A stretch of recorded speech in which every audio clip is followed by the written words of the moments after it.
مرد گفت: پسرم ناراحت نباش. اگر در زندگی این حرف من بیشتر از 2000 تومان برایت نیرزد، پیش من بیا و پولت را بگیر. سلام دوست من. شبت بخیر. قصه امشب درباره مردیه که همه پولش رو میده که یه نصیحت بشنوه. یه جمله طلایی که بتونه مسیر زندگیش رو عوض کنه. اما وقتی اون نصیحت رو شنید حسابی جا میخوره، چون فکر میکرد فریبش دادن. بذار با هم این قصه کوتاه و پرمعنا رو بشنویم. خوشحال میشم همین ابتدای قصه دکمه سابسکرایب رو بزنی و برای دوستات بفرستی. اندرز پربها. آوردند که در گذشته‌های دور در روستایی پسر جوانی به نام احمد زندگی می‌کرد. پدر احمد خارکن فقیری بود که با جمع‌آوری و فروش بوته‌های خار خانواده خود را اداره می‌کرد. ماه‌ها و سال‌ها سپری شد تا اینکه احمد بزرگ شد و تصمیم به ازدواج گرفت. پدر و مادر احمد دختر همسایه را برای او نامزد کردند. احمد با دختر ازدواج کرد و زندگی مشترک خود را آغاز کردند. زن احمد دختر باسواد و درس خوانده‌ای بود، اما شوهرش حتی اسم خودش را هم نمی‌توانست بنویسد. همچنان که در زندگی برای بیشتر زنها و شوهرها پیش می آید، روزی بین احمد و همسرش اختلاف پیدا شد و حرفشان شد. زن احمد در بگو مگویشان به شوهرش گفت: تو لیاقت همسری مثل مرا نداری، چون من آدم تحصیل کرده و باسوادی هستم، اما تو حتی خواندن و نوشتن هم بلد نیستی. این سخن به احمد بسیار گران آمد و او را در فکر فرو برد. بعد از مدتی تصمیم گرفت به مکتب برود و درس بخواند. برای این منظور خود را آماده ساخت و راهی شهر شد. احمد اول کاری را برای خود دست و پا کرد و بعد شروع به درس خواندن کرد و سر هر برج نصف درآمدش را به خانواده‌اش می‌فرستاد و بقیه اش را هم خرج زندگی خودش می‌کرد. چند سالی به همین منوال می‌گذشت تا اینکه احمد مکتب را تمام کرد و آماده شد که پیش خانواده خود برود. موقع برگشتن به مردی برخورد. احمد با او دوست شد و صحبت کنان مسافتی را با هم پیمودند تا به روستای بزرگی رسیدند. آنگاه مرد رو به احمد کرد و گفت: من به مقصد خود رسیدم و میخواهم از تو جدا شوم.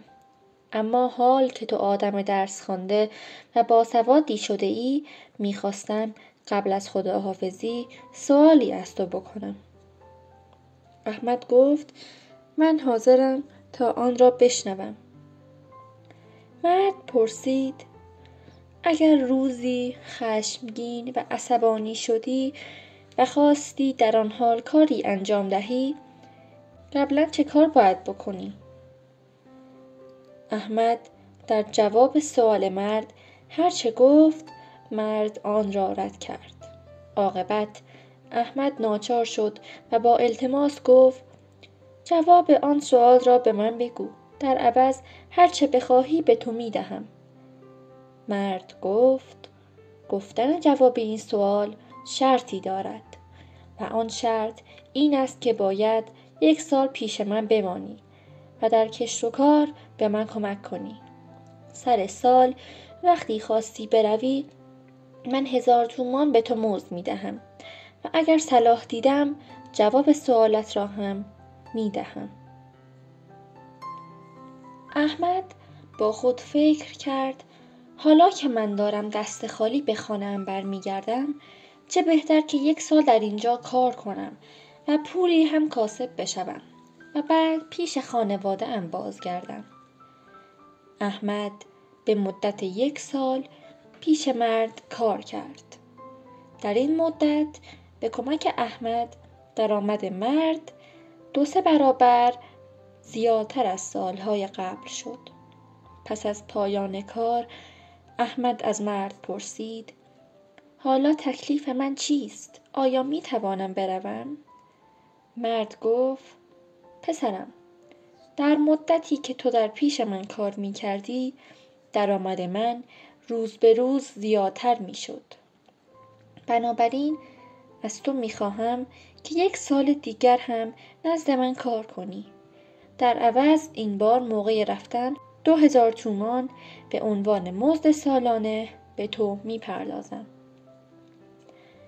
احمد فکر کرد که به جای رفتن به خانه 1 سال دیگر هم بماند و کار کند و پول بیشتری هم از مرد بگیرد.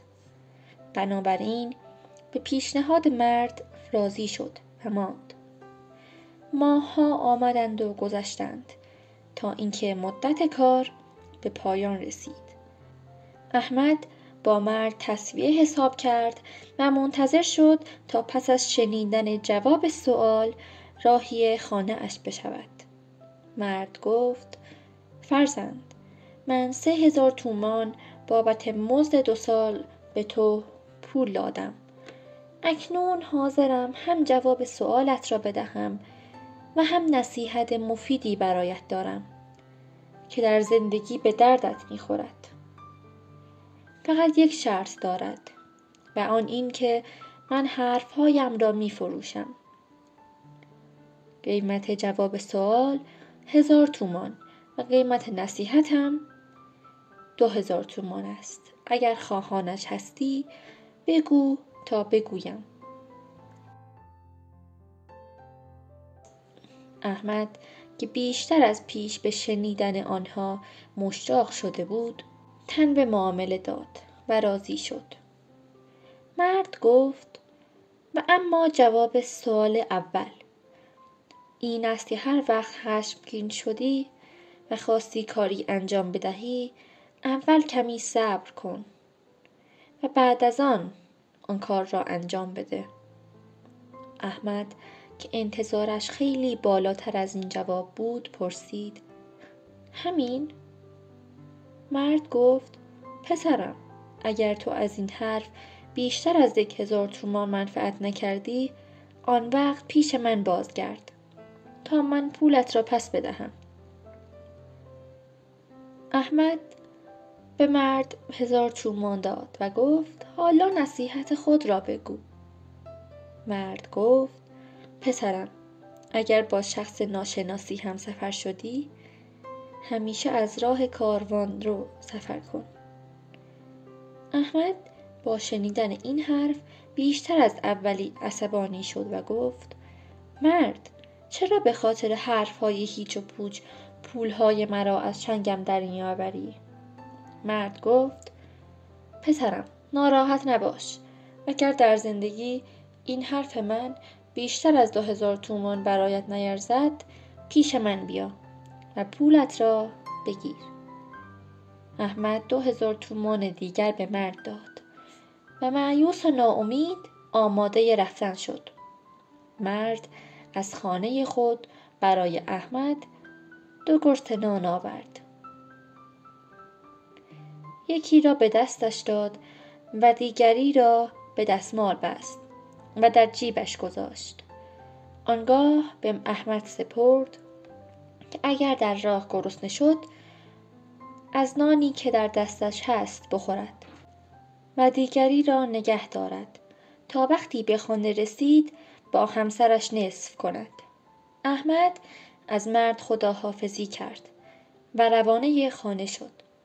سر راهش به 2 نفر ناشناس برخورد که یکی درویشی تبرزین بر دوش و کشکول به دست بود و دیگری زائری بود که با پای پیاده به زیارت می رفت. احمد با این 2 نفر همسفر شد و مسافتی را با ایشان پیمود. پس از کمی راه پیمایی به سر یک دوراهی رسیدند. یکی از راهها کاروانرو بود که مردم در طول آن رفت و آمد می کردند و دیگری راه پردار و درخت و خنکی بود که از داخل یک جنگل می گذشت. درویش گفت: رفقا، بیایید از این راه که با صفا و خنک است برویم. در اینجا احمد به یاد نصیحت مرد افتاد.